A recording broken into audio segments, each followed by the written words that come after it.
देखिए, इस कहानी में कत्ल होता है, लेकिन हैरान करने वाली बात ये कत्ल होता है नहीं है। हैरान करने वाली बात यह है कि जिस तरीके से लाश को छुपाया जाता है वो आपको हैरान कर देगी। और वहीं दूसरी तरफ एक ज्योतिषी है जो कि कई लोगों का भविष्य देखता है, दावा करता है, गारंटी करता है कि मैं भविष्य देख सकता हूँ और देखता भी है। लेकिन शायद उसने अपना भविष्य देखा नहीं था और नहीं देख पाया, शायद इसी वजह से ये सब हुआ। तो चलिए कहानी को शुरू करता हूँ, आप चैनल को सब्सक्राइब कर लीजिए।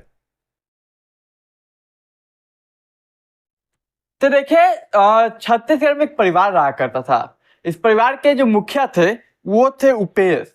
इनकी पत्नी जो कि एक टीचर थी उसका नाम था ज्योति। ज्योति और उमेश दोनों कमाते थे, खाते थे। थोड़ा समय होता है तो इन लोगों की एक बेटी होती है। बेटी थोड़ी बड़ी होती है तो पढ़ाने लिखाने का जिम्मेदारी जो होती है इनके ऊपर आती है। तो अब वो लोग उतना फाइनेंशियली स्ट्रांग नहीं थे, लेकिन अपनी बेटी को एक अच्छा जीवन देना चाहते थे। और बस इसलिए वो लोग निर्णय लेते हैं कि क्यों ना हम दूसरे जगह जाए, दूसरे शहर जाए जहाँ पे अच्छी सुविधा हो, हम अपनी बेटी को अच्छे से पढ़ा सके अच्छे स्कूल में। तो ये लोग साल 2023 के शुरुआत में छत्तीसगढ़ की एक जगह है महासमुंद, वहां पहुंचते हैं और एक रूम लेके वो लोग शिफ्ट हो जाते हैं। अब उपेश जो है वो अपने काम पे, जो घर का मुखिया वो अपने काम करता था, और इधर जो ज्योति है स्कूल टीचर, वो एक प्राइवेट स्कूल में जॉब पकड़ लेती है और वो भी पैसा कमाने लगती है। इधर बेटी को अच्छे स्कूल में नाम लिखवा के भेज दिया जाता है और बेटी अच्छे से पढ़ती है। घर में सब कुछ सही चल रहा था, इधर दोनों कमा खा रहे थे, इधर बेटी पढ़ाई कर रही थी और बेटी का भविष्य वो लोग अच्छा देख रहे थे और अच्छा करने की पूरी जी जान लगा रहे थे। लेकिन देखिए, कुछ सब कुछ सही चलता है कुछ समय तक। लगभग साल 2023 का दिसंबर महीना आता है। दिसंबर महीने में अचानक एक रोज इस घर का मुखिया यानी कि उपेश अचानक से गायब हो जाता है।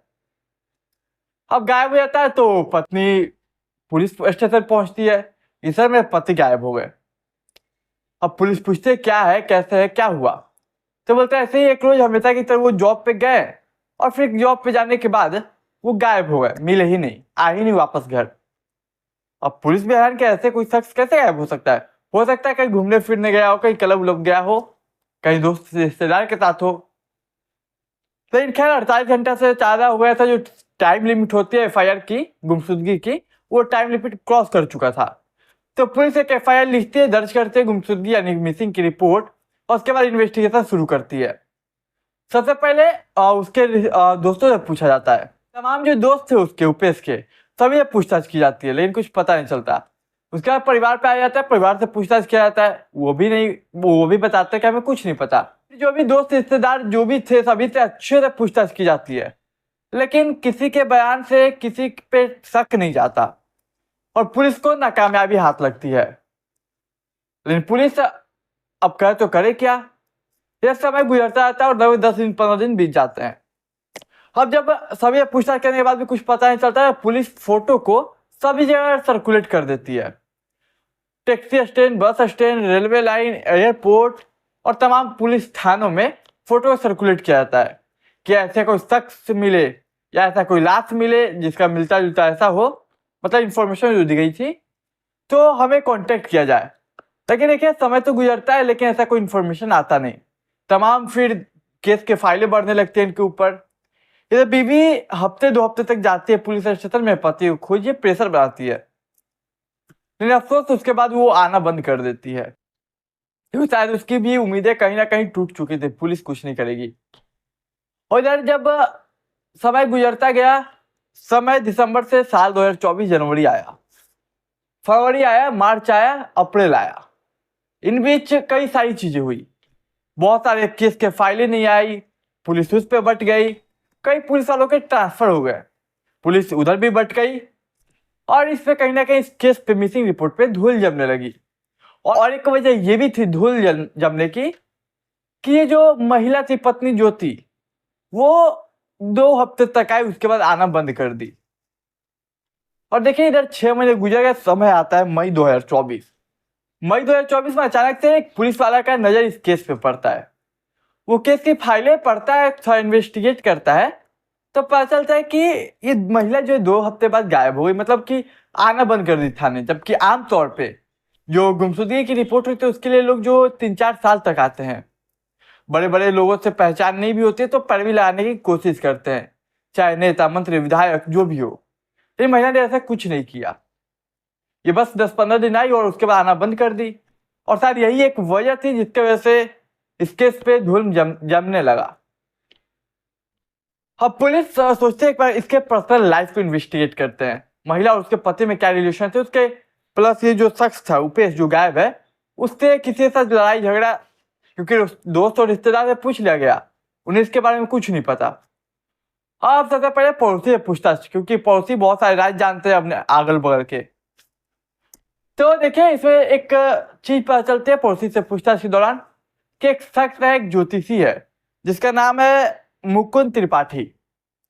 इससे कुछ समय पहले लगभग दिसंबर में लड़ाई हुई थी उपेश की, किसी बात को लेकर बहसाबसी हुई थी, लेकिन इतनी बड़ी कोई बात थी नहीं।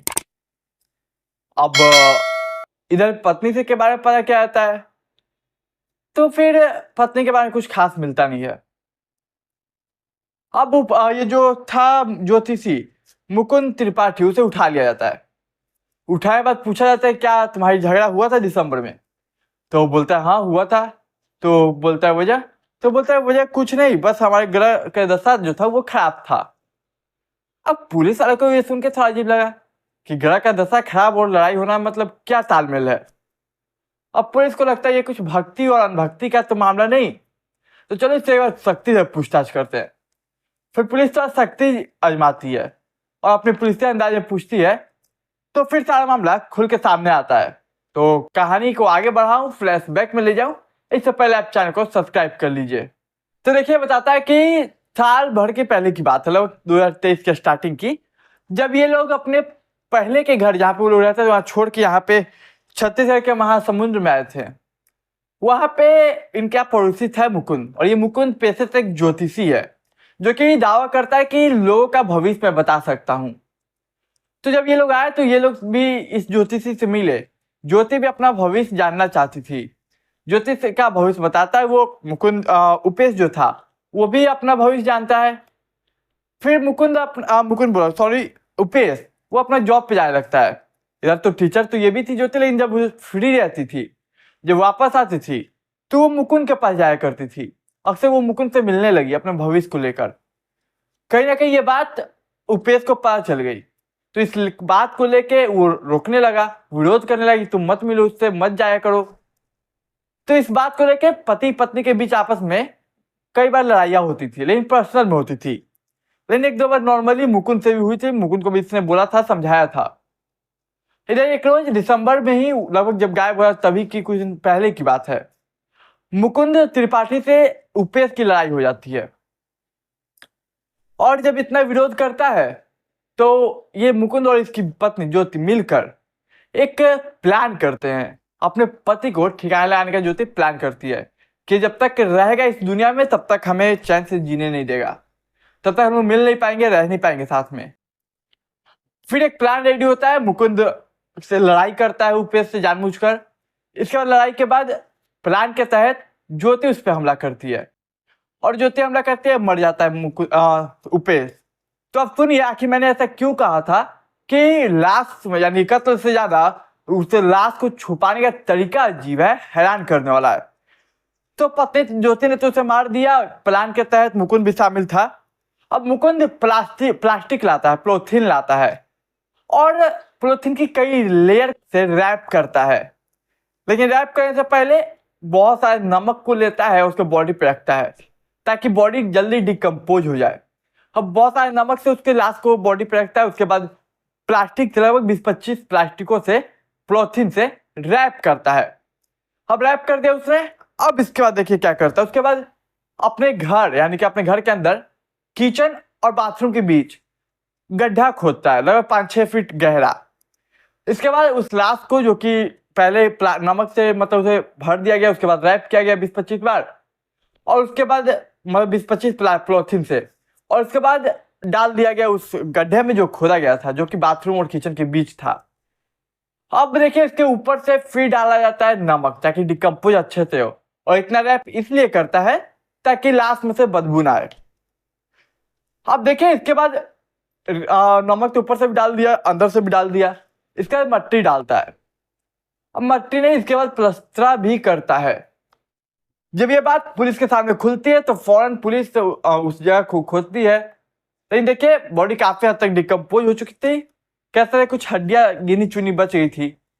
अब उपेश के परिवार को कांटेक्ट किया जाता है, उनका डीएनए लेते हैं, डीएनए को मैच किया जाता है। ये बात अभी कुछ दिन पहले की है, लगभग 4-5 दिन पहले, मई 2024 के एंड, यानी कि 30-31 मई की बात है। तो डीएनए टेस्ट आएगा, डीएनए टेस्ट में क्लियर हो जाएगा।